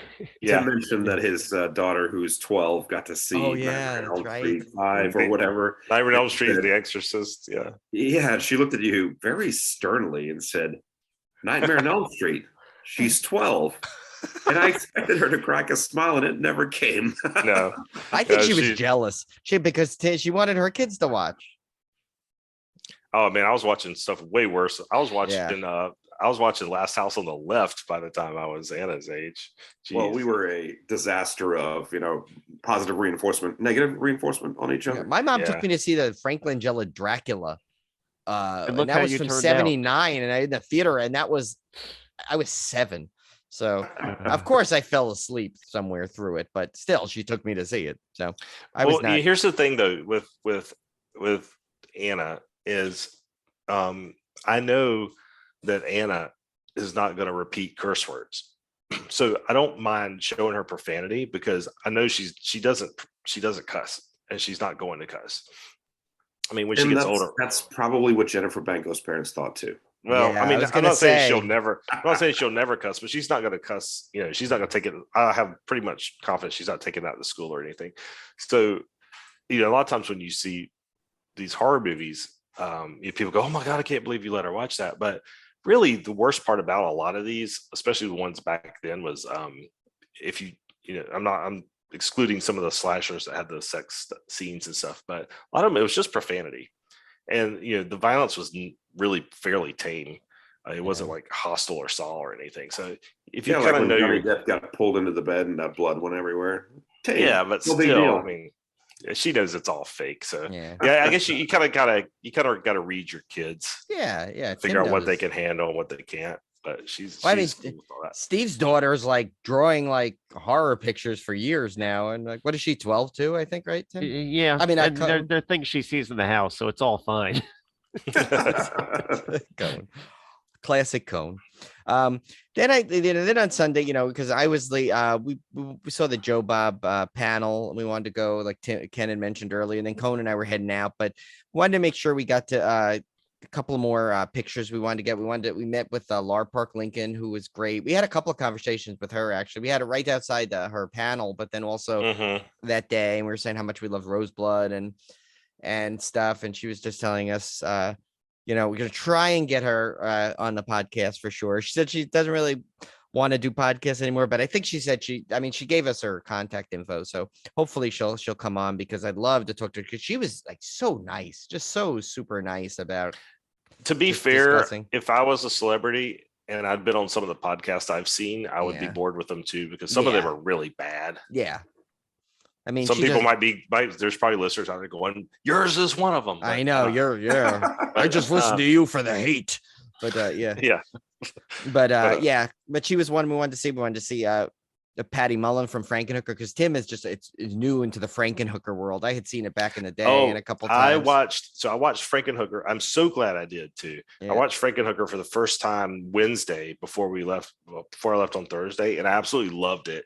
I just loved everything about it. It was so weird. We need to do that as a movie for the Yeah, show. I would love to gotta do. I would love to do it as a movie. I don't know. It's one of those weird movies. I just absolutely fell in love. And I was like, why have I not watched this before? And Patty Mullen was incredible in it, and she is a she is a character in real life as well. Yeah. She's super sweet. Hustles her table. I will tell Yeah. you. She was trying to sell us everything. But she was super nice, and she did the face in the photo, which I thought was amazing. Yeah, I almost wanted to ask her, can you still do that face? I was gonna do it. Yeah, I was gonna say, but I feel bad but she did both. She did this because she did a smile in one picture and then the face in the other. So I posted those both, and she was in full costume all weekend, which was great because that was not announced.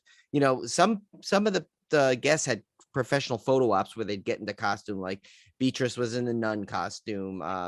You know, Felissa Rose did a bloody costume. And Dave Sheridan was like walking around as Doofy at one point, which was great. Oh, I forgot to list him on the put him on the list there, but because we really didn't get to talk to him too much other than as Doofy when he came over as Doofy and he's just hanging out with us talking. Yeah. Like, oh, there's one other thing I want to mention on Sunday was I went back to buy the vinyl soundtrack for Scream Queen from Mark Patton, which was really cool because I really honestly expected the albums for $50. Vinyl is expensive nowadays. I mean, most normal records will set you back like anywhere between 25 and 40.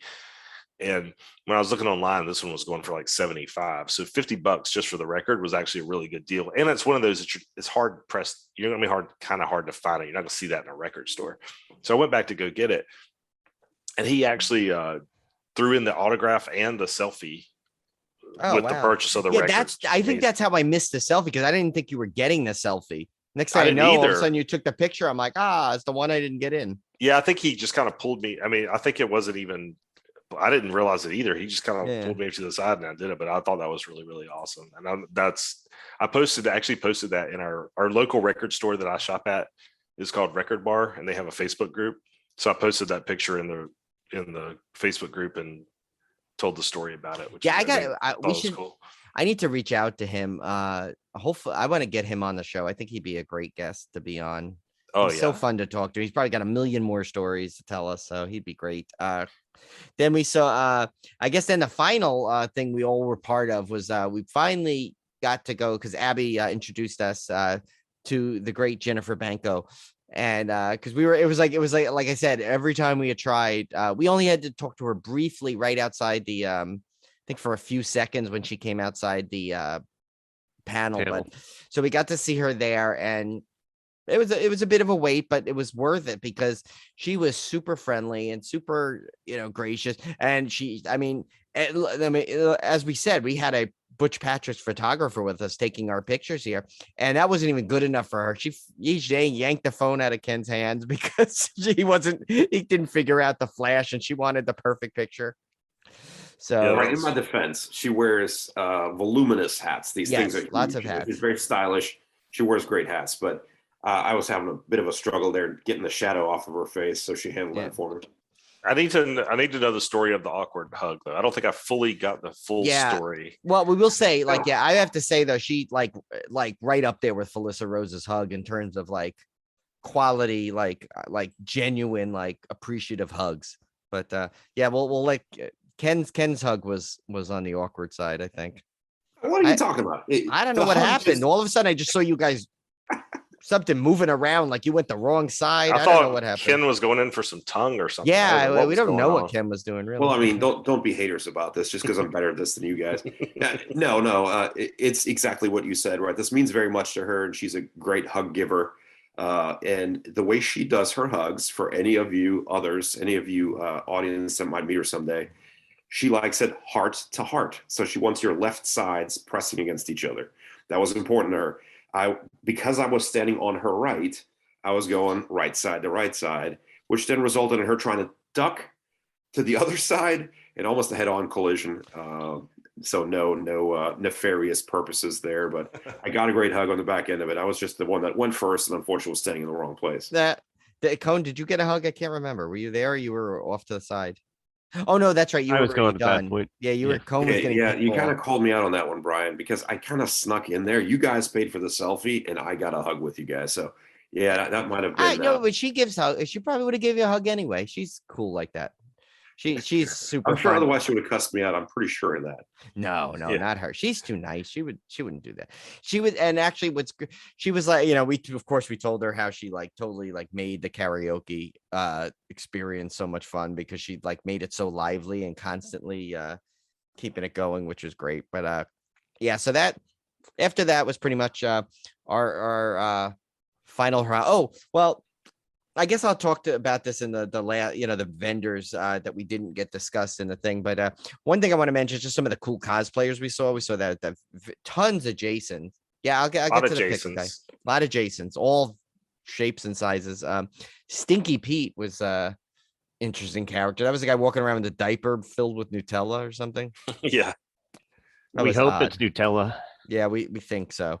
Then there was that Reagan from The Exorcist, which was really well done, actually.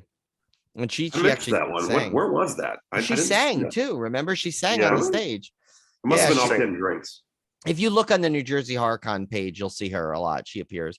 There's a bunch of Michael Myers, including there was a Michelle Myers. I don't know if you saw the female Michael Myers walking around. Yeah, she had basically she was opened a little more up in her. She wasn't buttoned all the way up like he is.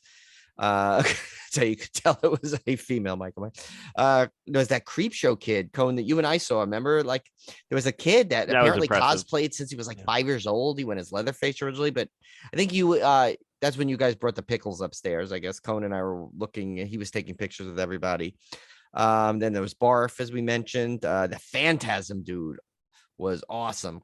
He had like one of those full metal balls in his head on one side, and then I guess he had one. I saw a video. At some point he had one where blood could spurt out of it too. So he had like full on effects and everything. And then we, of course, Tim and I had to get a picture for Kim and Kat, our good friends, with Tall Burps map.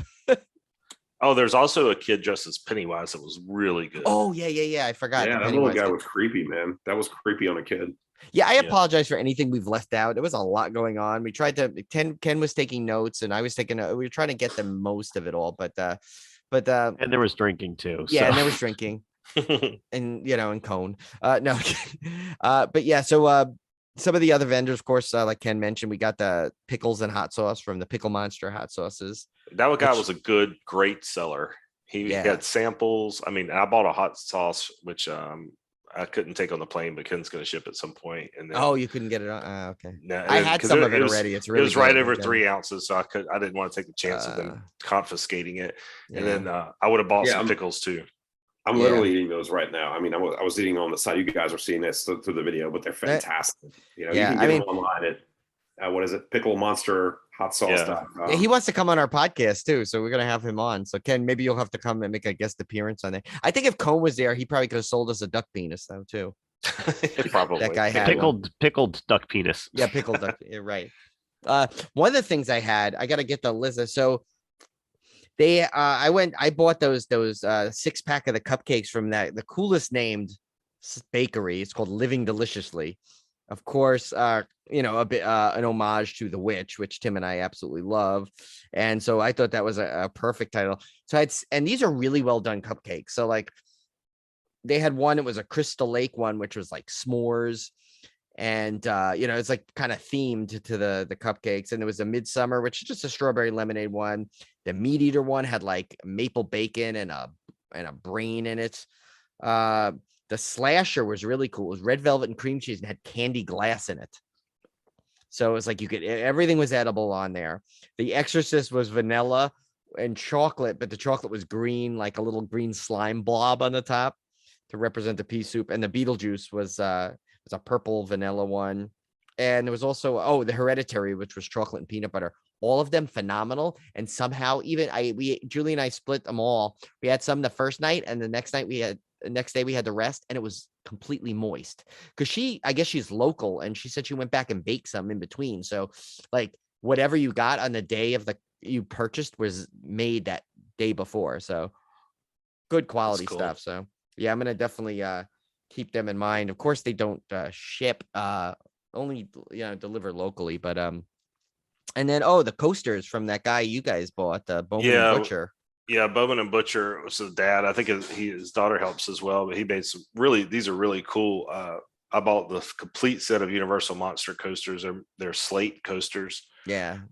So they're really sturdy and all laser engraved with all the Universal Monsters. I think it's Frankenstein, the Bride, Creature, Visible Man, Mummy, Wolfman, and I'm leaving some out, Dracula. And so there was 8 coasters and all. Oh, that's I a posted good them on Instagram. Oh, I thought it was only 4. I was like, but 8 No, I coasters bought the for- full. No, it was I bought both sets. He cut me a deal if I bought all 8 of them. But that's a good deal. It was $50 Yeah. for those, and these are like high quality. Like, Yeah, these are nice. Like, because I put them up in the movie watching room, nice. kind of a theme it up because I always need coasters up there. So Yeah. it Then was we really then cool. we of course we've came in. Some of the other ones we mentioned, but then one we want to mention is that we met some fellow podcasters, Christina and Kristen, for the Real Crime podcast. I'm going to check them out. Yeah, I checked them out briefly. I haven't had a chance to listen to all their episodes, but they do. At least one of them is a realtor, and so they do like true crime related to like real estate properties, Oh, I saw that. Different Yeah, I houses. think that's a really cool niche. which is a cool little hook. And so, we wanted to give them a shout out just for being fellow podcasters. And I'm really curious is because Brian and I have talked about getting a table at the HorrorCon see if that's worth the effort. Yeah, I definitely want to. It's funny. I saw that movie. Remember that movie I watched, The COVID Killer? That movie. That they had a giant table there, actually. So I think it was filmed in New York, most of it, but in Staten Island area.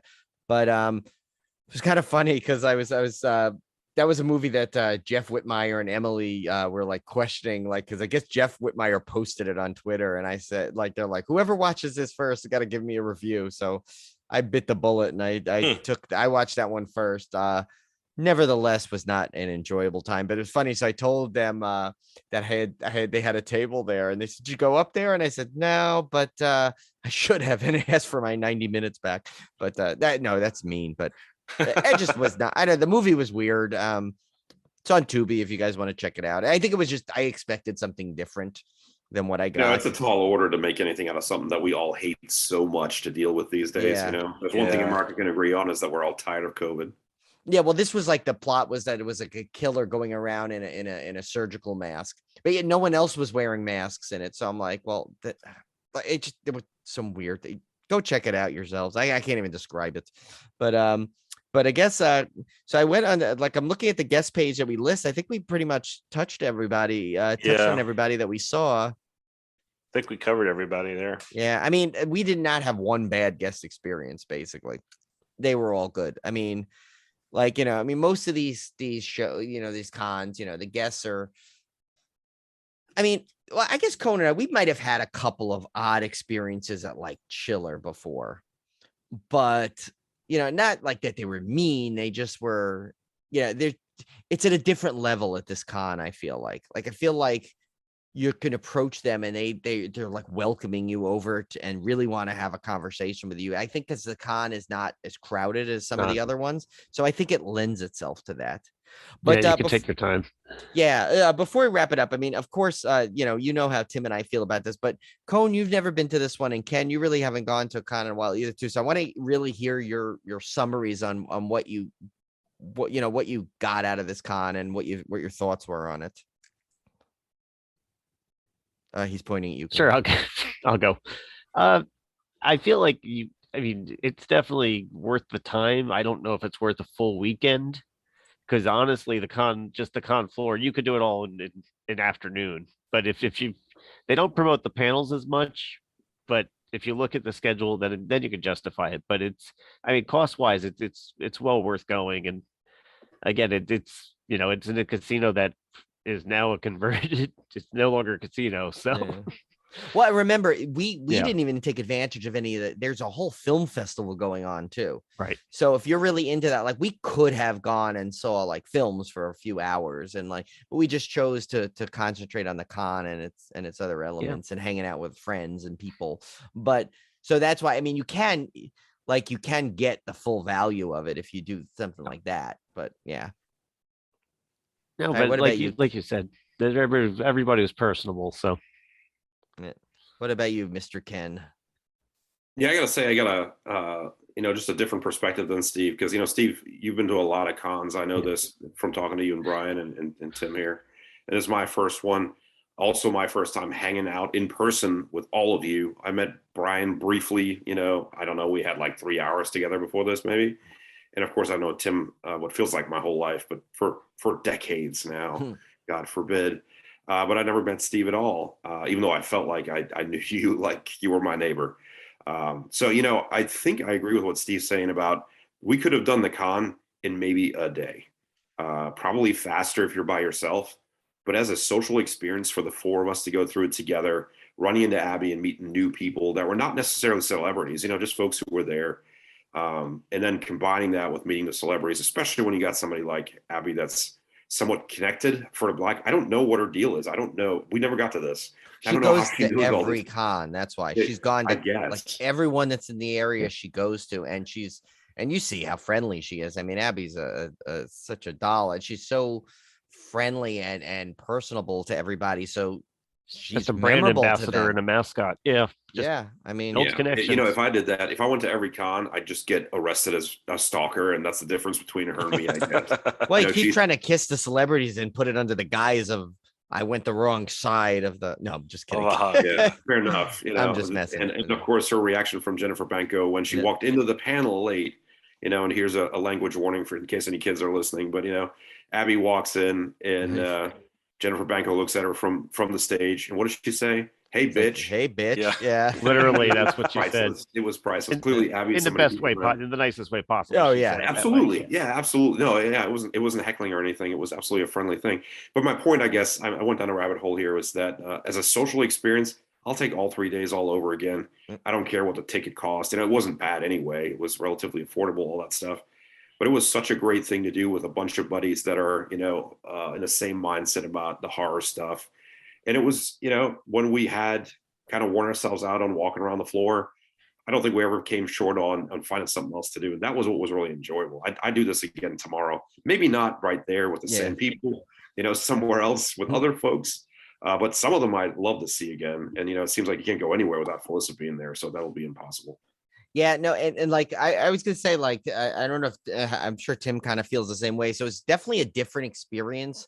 This, because obviously we've milked the stories from the first con we were there for forever, but and I knew this one was going to be different for a lot of reasons, but I think like, and normally when I'm at these things, I feel like I got to do everything, but this one, like you said, it was just great to just hang out with you guys. Like, so it was like the con was almost became secondary, but still it was like the surrounding element, and like just I really don't remember a time when I was bored for even a second. Like it was just like, yeah, if we didn't want to do the con, we went out and we went and got a drink or got something to eat, and just like I mean, we had tons of laughs, tons of memorable times, and it's like it's like, especially after 2 years of not being able to do a whole hell of a lot of that, this was, I mean, I hadn't seen Cone since before that, and it's probably a good like probably 4 or 5 months before COVID even.